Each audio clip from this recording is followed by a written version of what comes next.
If we look on page 674 of the application user guide in Pro, we can see it talks about adding photo data, and we've got a property of graphic and a value of background. And this would be a good thing for adding in club badges and such like as we need them. So let's go to our photo workshop.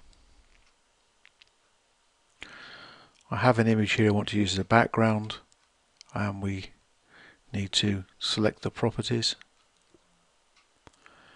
and in the photo data you can already see that I've set up graphic and background, so we'll click OK. I've created a very simple border which has virtually nothing in it, and that needs editing, so we'll go into the border workshop, and the first thing I want to do is add the graphic of background. So I'm going to use lookup graphics, and I'm going to use background and click OK. Now a chroma key image isn't complete without the foreground, so adding in a chroma key image for the foreground, and we'll now save that. We'll get a little dialogue, and that's saved. So if I click on any one of the images now, in theory I should see this is the foreground image cut out on the background, and the background should have appeared automatically, but it hasn't. There is another option.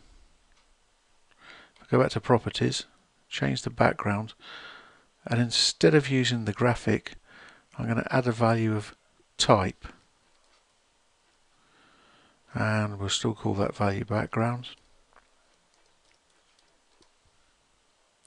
and click OK, and click OK. And we need to do the same for the background image.